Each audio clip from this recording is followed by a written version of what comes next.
Kids TV. Dober večer, otroci. Kdo za miren spanec poskrbi? Diana z novimi pravljicami? Aha, danes bomo skupaj zgradili hišo. Tim se igra s kockami. Iz njih gradi hišo. Kmalu se bo zares preselil v novo hišo. To je tako vznemirljivo. Nova soseska, nova hiša, velika soba. Poglej, to je Timova nova hiša. Seveda še ni gotova, potrebnega je še veliko dela. Zidovi so že postavljeni, vendar je treba vgraditi še okna in vrata. In strehe še nima, tudi v notranjosti bo treba še precej postoriti. Na srečo tega Timovim staršem ne bo treba početi samim. Vsa živa bitja na svetu iščejo prostor, v katerem bi živela. Ptiči si pletajo gnezda, zajci si delajo luknje, krti kopljajo podzemne rove. Vsak si želi najti kraj, kjer bo suho, toplo in varno. Kraj, kjer se bo počutil domače.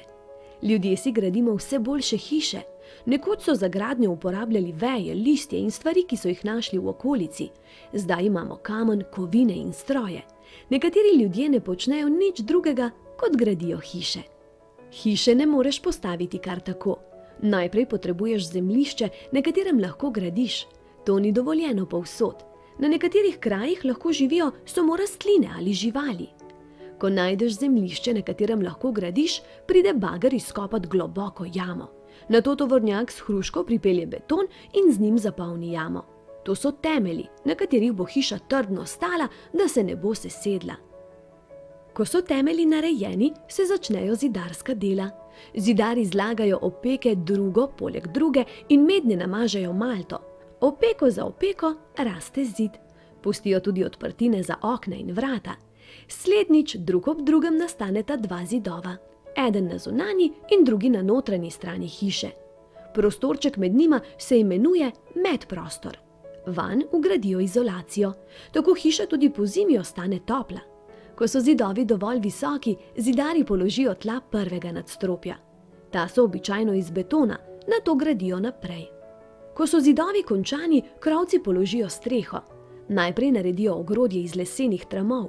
Čeznje položijo strešnike, tako da ne more deževati v hišo. Tudi pod streho vgradijo izolacijo. Nato pridejo v hišo še drugi mojstri, da na primer uredijo napeljave. V hiši je veliko kablov in cevi. Kable potrebujemo za luči, telefon, televizijo in računalnik. Cevi pa za vodo v kuhinjskem koritu, kad, prho in stranišče. Cevi so potrebne tudi za ogrevanje hiše. Ko je hiša gotova, cevi in kablov ne vidiš več. Sledijo zaključna dela. V odprtine položijo okna in vrata, zidove pa omečejo. Na omet pride barva.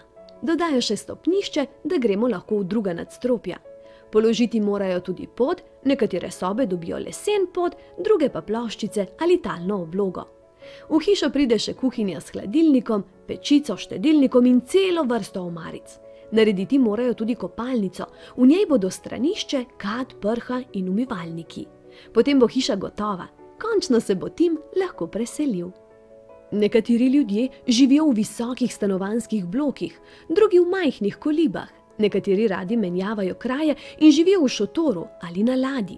Večina ljudi pa živi v hiši, majhni ali veliki, vendar se v njej večinoma prijetno počutijo. To je njihov dom. Preden se lotiš gradnje hiše, moraš imeti načrt. To je risba, iz katere lahko vidiš, kakšna natanko bo hiša, ki jo gradiš. Načrt izdela arhitekt. Arhitekt dobro ve, kako se gradijo hiše, saj je to študiral. Na načrtu piše, kako veliko mora biti kaj. To so mere hiše. Vsi, ki gradijo hišo, morajo gledati načrt in delati točno tako, kot piše v njem. Občasno pride arhitekt pogledat, ali res vsi dobro opravljajo svoje delo. Poleg arhitekta pomaga graditi hišo še cela vrsta ljudi. Naprimer tile delavci. Zidari, ki gradijo zidove. Vozniki žerjava, ki dvigujejo gradnike. Mizari, ki izdelajo vrata, okna in stopnice. Vodovodari, ki položijo cevi za vodo in kanalizacijo. Krovci, ki položijo streho. Vozniki tovornjaka, ki pripeljejo material. Fasaderi, ki omečajo zunanje stene. Polagalci ploščic, ki naredijo tla. Električari, ki napeljejo električne žice. Tim leži v svoji novi sobi. Kako lepa je.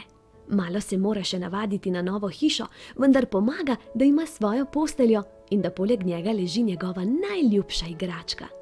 Lahko noč, Tim. Otroci, tudi vi hitro oči zaprite, v mehko dekico se zavite, mene pa iz srčka nikar ven ne spustite.